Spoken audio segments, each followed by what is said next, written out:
Assalamualaikum warahmatullahi wabarakatuh. Perkenalkan kami dari kelompok 2 yang berjudul Pendidikan Jasmani Adaptif bagi peserta didik tunarungu dan cabang olahraga prestasi anak tunarungu.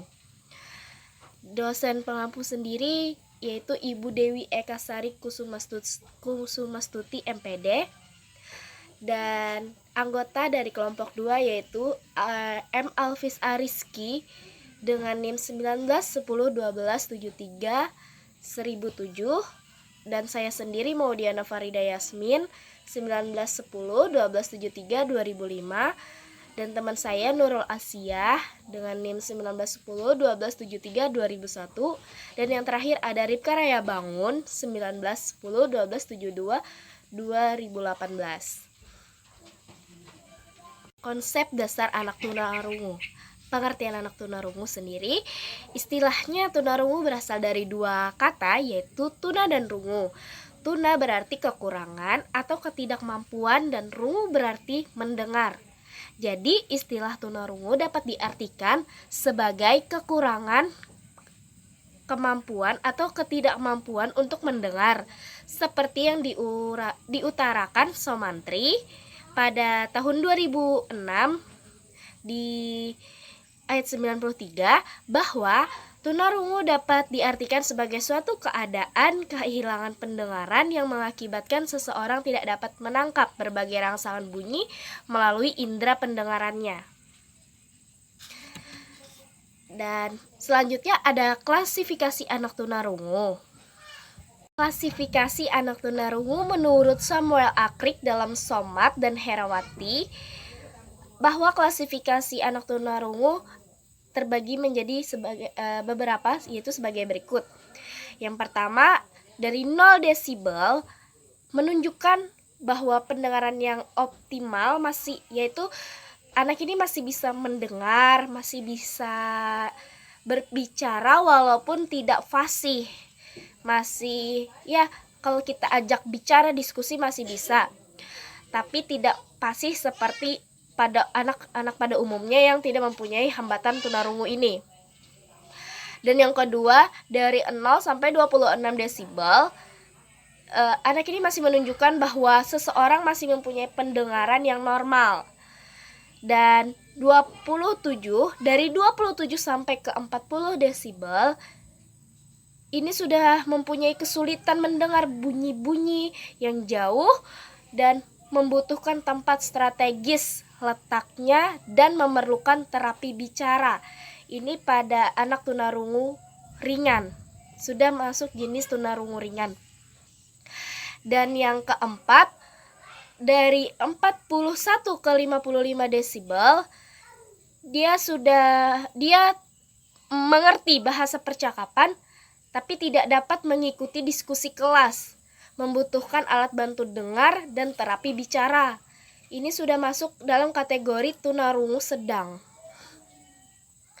Dan yang kelima ada dari 56 desibel sampai 70 desibel, hanya bisa mendengar suara dari jarak yang dekat, masih memiliki sisa pendengaran untuk belajar bahasa dan bicara dengan menggunakan alat bantu dengar dan terapi bicara.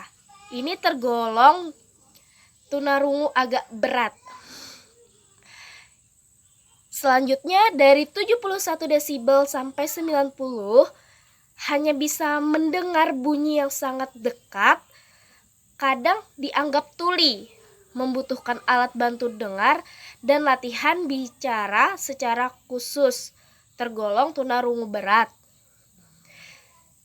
Sedangkan dari 91 desibel ke atas mungkin sadar akan adanya bunyi atau suara dan getaran, banyak tergantung pada penglihatan daripada pendengaran proses penerimaan informasi, dan yang bersangkutan dianggap tuli. Baik, akan saya lanjutkan, yaitu hambatan dan kebutuhan pembelajaran tunarungu. Yang pertama itu ada perkembangan kognitif anak tunarungu, yang dimana pada umumnya inteligensi anak tunarungu secara potensial sama dengan anak normal. Tetapi secara fungsional, perkembangannya dipengaruhi oleh tingkat kemampuan berbahasanya, keterbatasan informasi, dan kiranya daya abstraksi anak akibat ketunarunguannya menghambat proses pencapaian pengetahuan yang lebih luas. Perkembangan kognitif anak tunarungu sangat dipengaruhi oleh perkembangan bahasa, sehingga hambatan pada bahasa akan menghambat perkembangan inteligensi anak tunarungu. Terus selanjutnya ada dampak ketunarunguan terhadap ingatan, yang dimana dampak dari ketunarunguan ini mempengaruhi anak tunarungu terhadap berbagai aspek kehidupan, baik itu bahasa, pemahaman, dan daya ingat. Daya ingat merupakan bagian dari kognitif yang tidak kalah penting dengan kemampuan bahasa, karena dengan seseorang memiliki kemampuan mengingat yang baik, anak mampu mengingat informasi baru yang akan anak lihat maupun dengar sebagai pengalaman barunya. Terus selanjutnya ada hambatan penguasaan bahasa dan komunikasi. Ketunarunguan itu tidak hanya mengakibatkan tidak berkembangnya kemampuan berbicara. Lebih dari itu, dampak paling besar ialah terjadinya kemiskinan bahasa. Menurut Van Uden 1977, Meadow tahun 1980, Like 1994. Itu memperjelas bahwa dampak tunarunguan adalah kemiskinan dalam penguasaan bahasa secara keseluruhan. Artinya tanpa pendidikan khusus, terlebih bagi anak tunarungu berat, mereka tidak akan mengenal lambang bahasa atau nama guna mewakili suatu benda, kegiatan, peristiwa, perasaan, serta tidak akan sulit memahami aturan atau sistem bahasa yang berlaku dan digunakan oleh lingkungannya. Oleh karena itu, dari berbagai dampak yang ada akan menimbulkan hambatan yang kompleks dan saling mempengaruhi satu sama lain. Selanjutnya itu ada kebutuhan pendidikan dan layanan anak tunarungu. Menurut Depdiknas, kebutuhan dan layanan anak tunarungu itu sebagaimana anak lainnya yang mendengar. Anak tunarungu membutuhkan pendidikan untuk mengembangkan potensinya secara optimal. Untuk memenuhi kebutuhan tersebut, diperlukan layanan pendidikan yang disesuaikan dengan karakteristik, kemampuan, dan ketidakmampuannya. Di samping sebagai kebutuhan, pemberian layanan pendidikan kepada anak tunarungu juga didasari oleh beberapa landasan, yaitu seperti landasan agama, kemanusiaan, hukum, dan pedagogis. Selanjutnya akan dijelaskan oleh teman saya. Baik, akan saya lanjutkan. Selanjutnya yaitu kebugaran jasmani, yang dimana kebugaran jasmani sendiri itu suatu kesanggupan dan kemampuan tubuh untuk melakukan penyesuaian terhadap pembebanan fisik yang diberikan kepadanya dari kerja yang dilakukan sehari-hari tanpa menimbulkan kelelahan berlebihan dan masih mempunyai cadangan tenaga untuk melakukan kegiatan lainnya. Setiap orang membutuhkan kebugaran jasmani yang baik agar ia dapat melakukan pekerjaan dengan efektif dan efisien tanpa mengalami kelelahan yang berarti. Untuk kondisi jasmani atau physical conditioning itu memegang peranan yang sangat penting untuk mempertahankan atau meningkatkan derajat kebugaran jasmani. Derajat kebugaran jasmani seseorang itu sangat menentukan kemampuan fisiknya dalam melakukan tugas-tugas sehari-hari. Semakin tinggi derajat kebugaran jasmani seseorang, kian tinggi pula kemampuan kerja fisiknya. Dengan kata lain, hasil kerjanya kian produktif jika kebugaran jasmaninya kian meningkat. Perkenalkan, nama saya Ripka Raya Bangun dan saya akan melanjutkan materi dari kelompok kami, yaitu poin keempat, keterampilan dan pola gerak dasar. Jadi pola gerak dasar adalah gerakan-gerakan sederhana yang dibagi ke dalam 3 bentuk gerakan, yaitu yang pertama gerakan dasar lokomotor, yaitu gerakan yang berpindah tempat, misalnya berlari, berjalan, melompat. Lalu yang kedua gerak dasar non lokomotor, yaitu gerakan yang berpindah tempat atau bergeser posisi dari posisi awal, seperti memutar, seperti menarik, seperti menakuk, itu kan tidak harus pindah tempat. Lalu yang ketiga adalah gerak dasar manipulatif. yaitu di mana sesuatu yang digerakkan, misalnya melempar, menangkap, menyepak, memukul, dan lain-lain. Dan gerakan lain yang berkaitan dengan lemparan dan tangkapan sesuatu. Perkembangan gerakan seseorang atau seorang anak dapat berkembang sesuai jenjang usianya. Terlebih lagi bila mana si anak tersebut mendapatkan pelatihan oleh pelatih yang khusus dan yang profesional, dan juga berpengaruh dari jenjang usianya. Jadi banyak faktor yang mendukung untuk kemajuan atau perkembangan gerak anak. Keterlibatan berbagai faktor, kemampuan gerak dan kemampuan fisik satu sama lain saling berinteraksi dengan cara yang sangat kompleks, terutama terkait dengan kemampuan kognitif dan afektif mereka. Masing-masing kemampuan tersebut dapat dipengaruhi oleh faktor biologis dan lingkungannya. Nah, faktor-faktor lingkungan ini misalnya alamiah sosial, di mana terbentuknya pergaulan, tingkat sosial, tingkat ekonomi, bentuk daerah. Ini maksudnya adalah misalnya kita ambil pergaulan. Di saat dia bergaul dengan teman-teman yang sama-sama mengikuti ekstrakurikuler badminton, maka dia akan semakin senang untuk bermain badminton.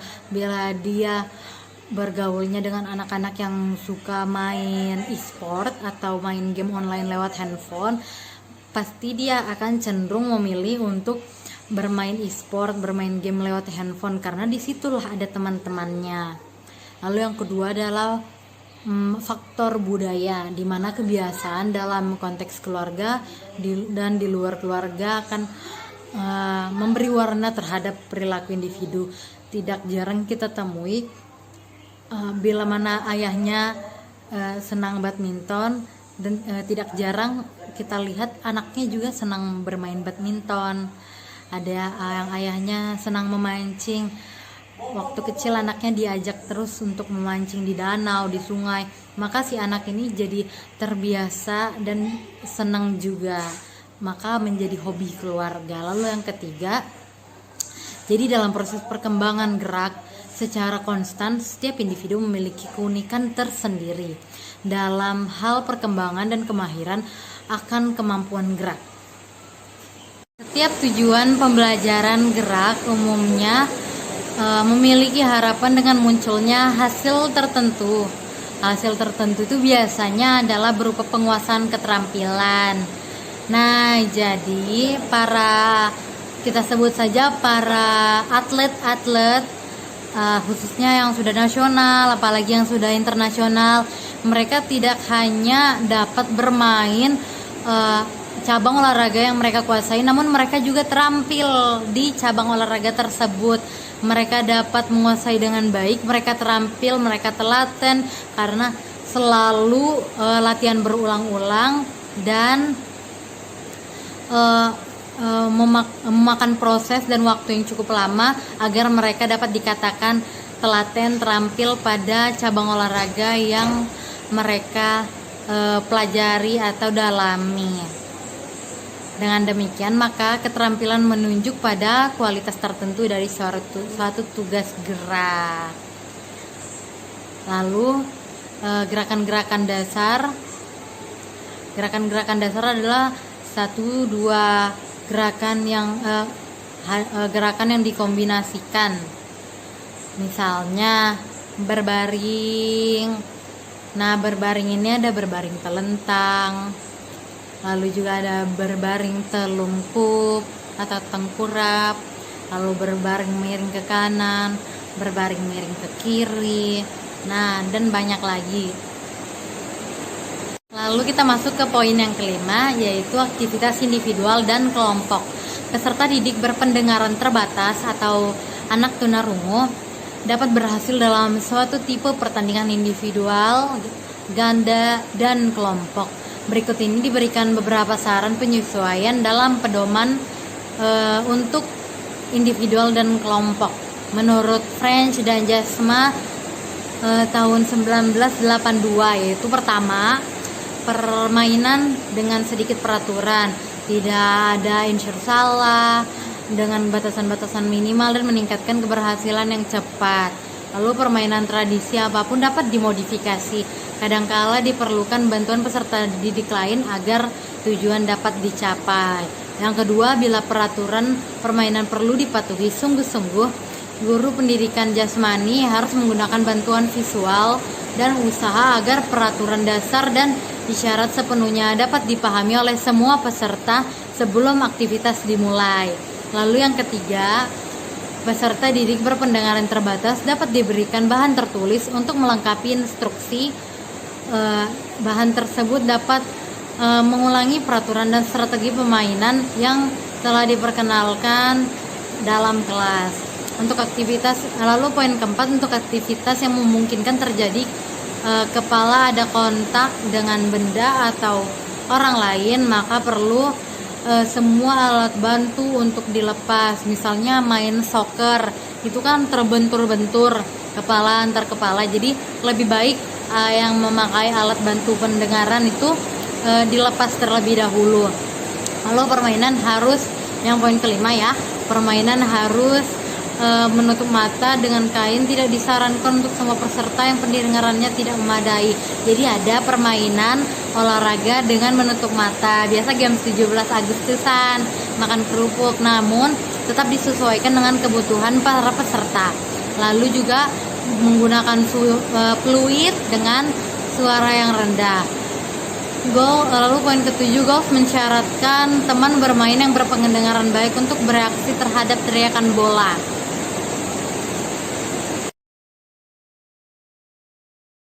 Assalamualaikum warahmatullahi wabarakatuh. Perkenalkan, nama saya Nurul Asyah dengan NIM 191012732001. Di sini saya ingin melanjutkan presentasi dari teman saya, yaitu hal-hal yang perlu diamati atau diperhatikan guru dalam memberikan pengajaran pendidikan jasmani adaptif bagi peserta didik tunarungu.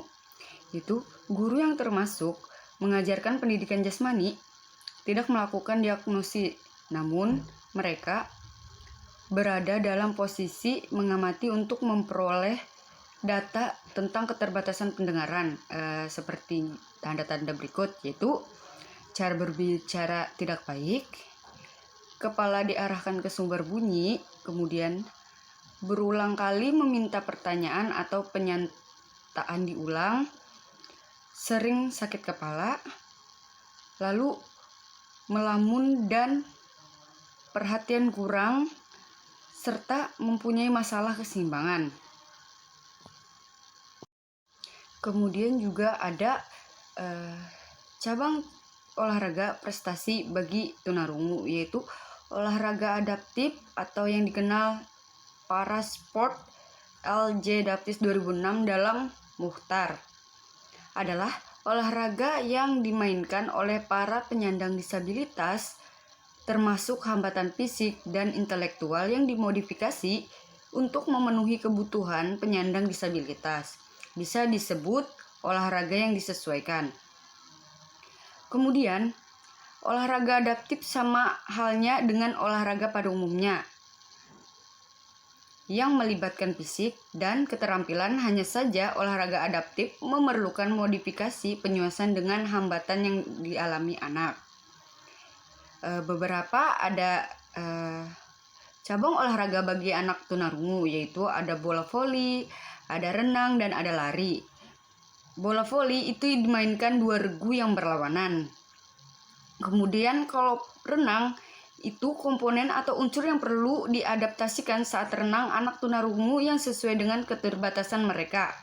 Maka diperlukan sedikit penyesuaian di antaranya dengan mengganti peluit atau pistol dengan alat yang dilihat atau yang dapat dirasakan mereka, seperti contoh bendera atau megafon. Kemudian ada lari. Lari bagi disabilitas tunarungu, modifikasi yang diberikan pada cabang lomba lari, peluit yang digunakan untuk start diganti dengan bendera yang dapat dilihat oleh peserta tunarungu. Itu saja yang dapat kelompok kami sampaikan. Mohon maaf jika ada salah kata atau salah pengucapan. Terima kasih. Wassalamualaikum warahmatullahi wabarakatuh.